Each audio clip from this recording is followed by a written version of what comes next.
Willkommen, bienvenue, welcome one and all to another live stream. I'm very pleased to have in the virtual studio Sian Faire, a lady who is a business operations specialist.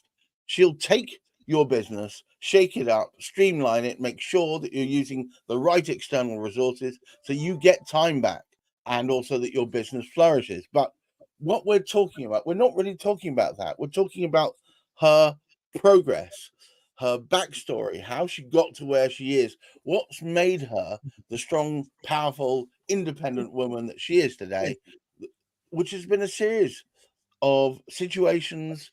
Some could have been avoided, I guess, but some of which almost were a trial by fire. And that's really what we're talking about today. So, Sian, welcome.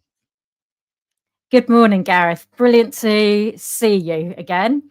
And yeah, really, I think obviously this is part two. If you do want to go back and listen to part one, that was out last Monday, but we got to around 2002. Indeed. You've just gone to the Masters Games, I think. Yes, World yes. Masters, that's it. So there were other things going on around that time. Um, But so your focus very much was on fitness, yes, well-being, and sport. yes. So I literally was living for swimming, the gym. I was doing it. I was working up in London. I had a commute for just over an hour each way, and I was in the swimming pool or at the gym every morning before work. And as soon as I got back from work in the evening, I was back to the swimming pool. And my weekends were also fitness. Now, later I realized it actually was an addiction. That addiction was driven by what was going on in the rest of my life, my both personal and business. Um, I I'd taken I'd got a promotion a couple of years previously in the trading unit at BT that I was working at, and it was my dream next step job. It wasn't the end goal, but having joined as a graduate, had a promotion. This was my second promotion, and I had set my target on working in the business planning and strategy unit within the trading unit. So that was the only job I wanted. It was the Right. only job I wanted. It became available. I I was warned about the head of the department. Yes, um, that person was a known bully. Right. But it was the job I wanted. It was the promotion and the skill set that I wanted to develop to take my career further.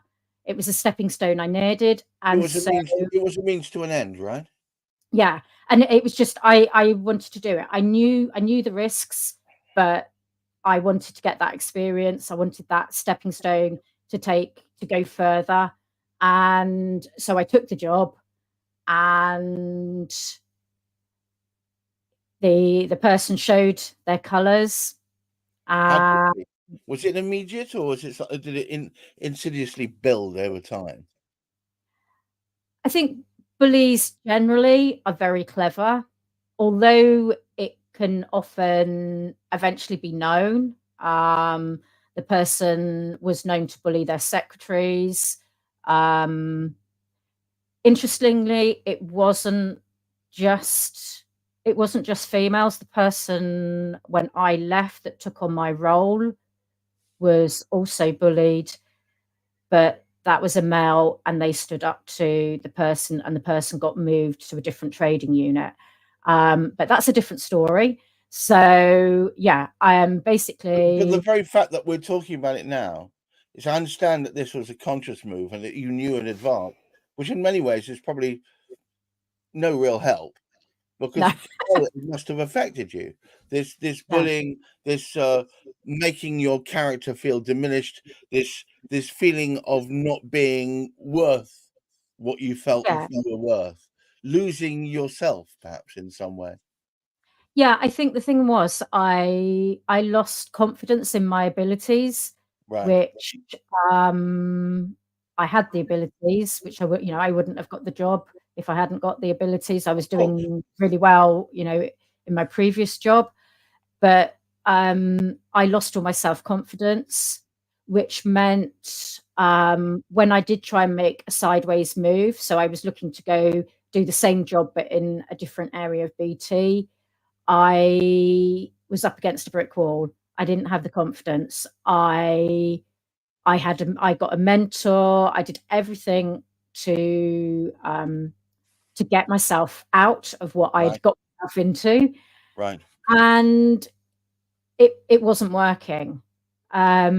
So there was a lot of there were talks around voluntary redundancies being available, but they weren't available in the commercial management where I was. They were operations roles that were able to. It's quite. I'm laughing now because obviously I do operations now, but there were operations roles that were available for voluntary redundancy.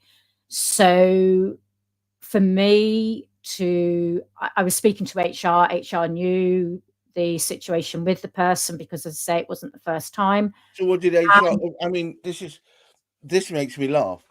HR had known before, Yep. that, They, and yet nothing had changed. no. So for them, it was easier to manage an exit than deal with it. That's terrible. So Why didn't they manage his exit? I know, well, they did eventually, but it took someone. I think they did it very soon after moving in to the role, while they still were strong enough, because obviously that's the thing with a bully, that they can completely destroy you. So, And so, so let me ask you. This is just me trying to put the cat amongst the pigeons, so forgive me.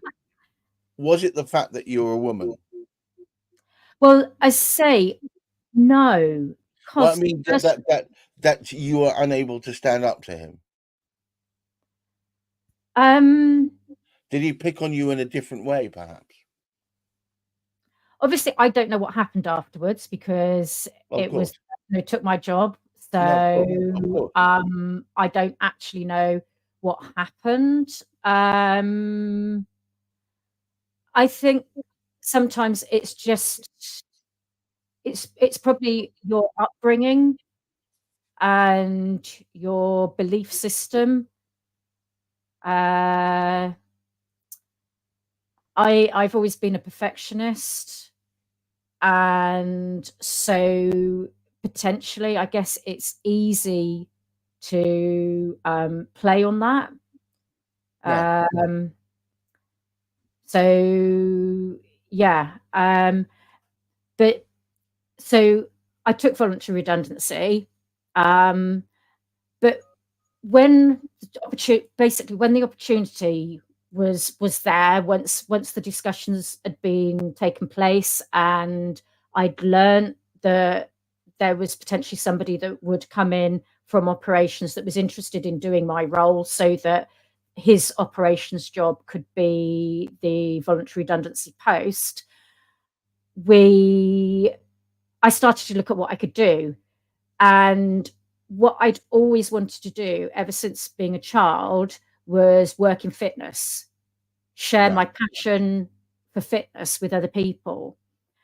And by getting the voluntary redundancy pay, I was able to take time out, pay to do a course, and take the hit, because I was basically I earned a quarter of what I'd been earning at BT. Um, Right. without without talking, without really talking numbers, I was on 25% of what I'd been on. And so having just a bit of money to help as I built up the business was what I needed. Yeah, of course. When the bully found out that I had something else that I wanted to go and do, he tried to stop me getting the voluntary redundancy.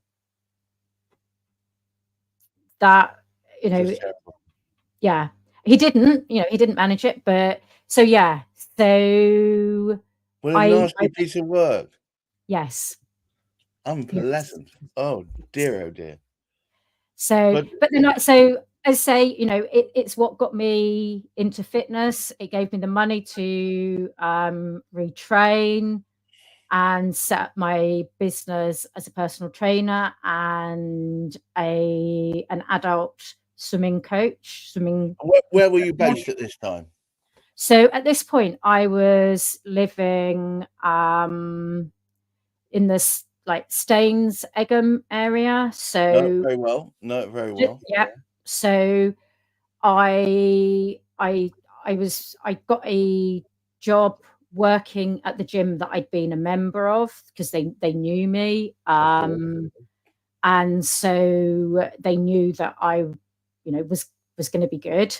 And so, I built up. They didn't have anyone doing swimming lessons. They had a 25-meter pool, adults only, and I built up a very profitable business for them and for me, teaching adults from absolute beginners that were afraid to get even into the water to people that were wanting to improve to do for triathlons and things like that. Did you enjoy that? Was that fun? I absolutely loved it. A year after starting that, for personal reasons, I ended up moving from that area back to Wales. And so I had to start again. Obviously, I couldn't take my clients with me. No.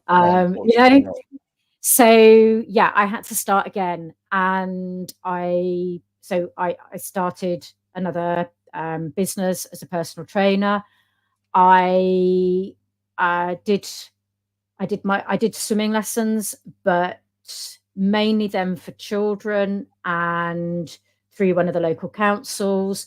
I was teaching group exercise classes, and so I did that. I helped set up I set up a new gym for one of the local councils with one other person. They had the experience of working for the council. I had all the experience in working in gyms, knowing how they worked, how to put all the processes in and everything like that. Didn't really think about it, to be honest, but I wrote all the processes for the gym. Wow, that's what I do now. So yeah, I've been doing it a lot longer than I thought I had. So yeah, I guess in a way, I was doing the role that I'm doing now. I did for that gym. I set it all up. Yeah. A bit of self-reflection, you suddenly realise where it all came from. So yeah, give me a quite timeline on this. What year we're talking? So now we're now in 2004 when I moved to Wales. Right. And it's still 20 years ago. So I want to know when the transition to moving you out to the Canaries and also to change your entire focus to running your own business, helping other businesses. Yes. So as I say, I worked in the fitness industry in South Wales. For how long were you there? So I was 10 years in South Wales, and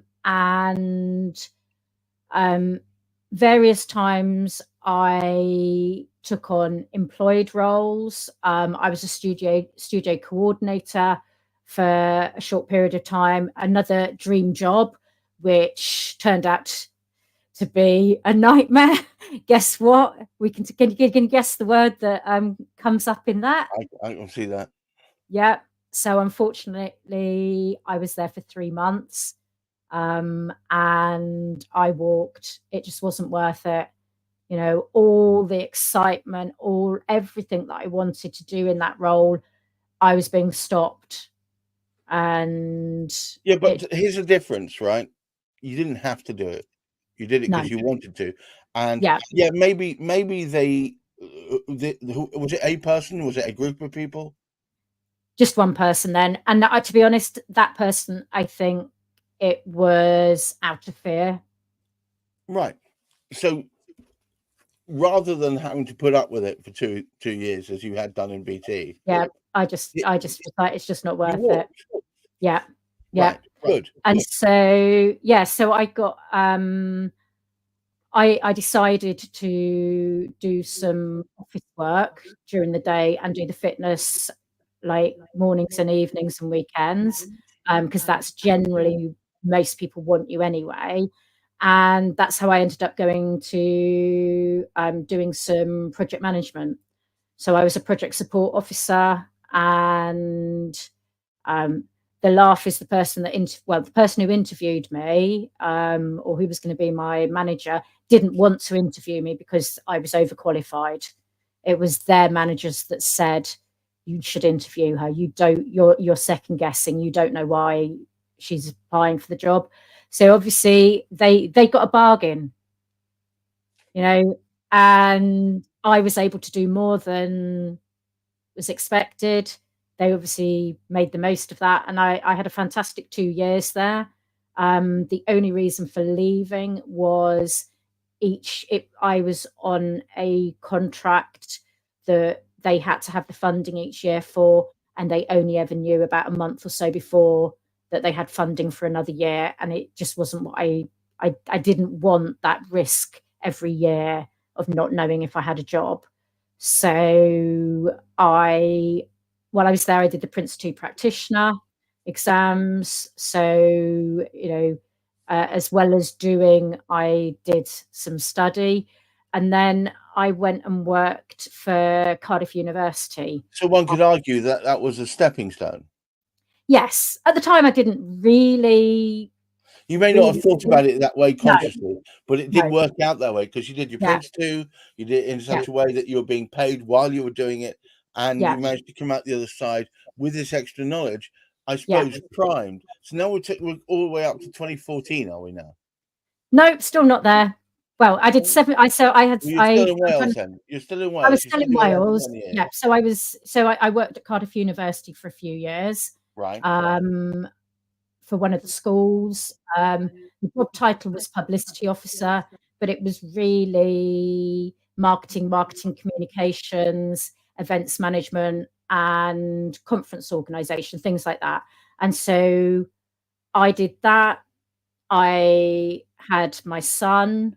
I maternity leave, postnatal depression, and Don't diminish that. My wife had postnatal depression. My second wife, oh no, sorry, my first wife, and she suffered with that so much. She withdrew into herself. She lost her close circle of friends, and it made her feel less of a woman. Was that your experience?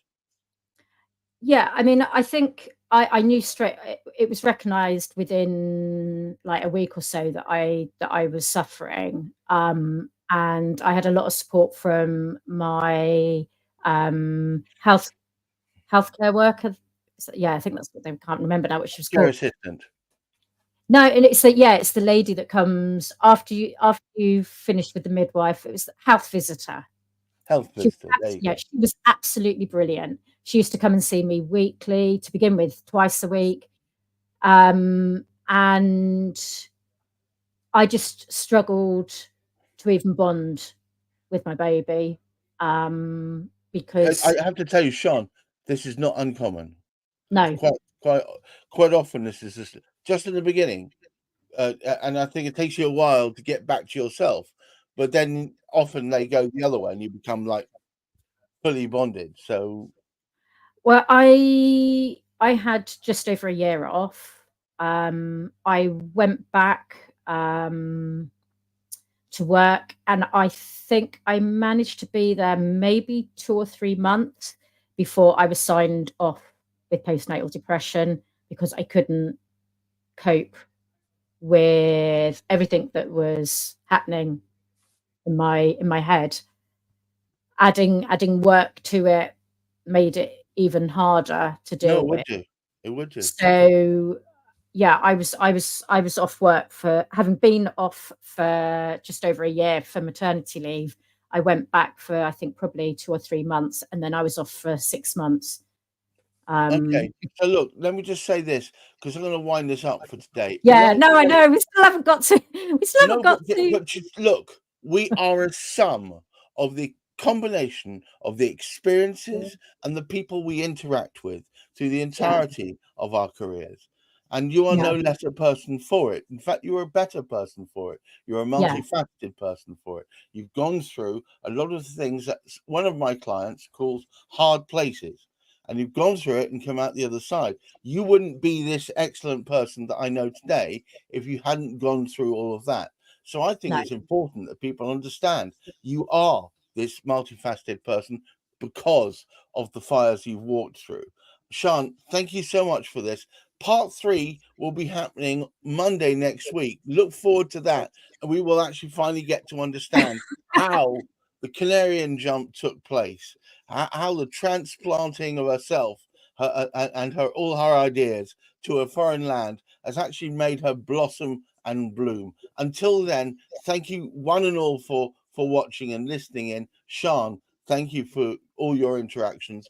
And guys, watch out, because next week's going to be a humdinger. Until then, I wish you all an excellent, successful week, and of course, great mental health. Bye-bye now. bye.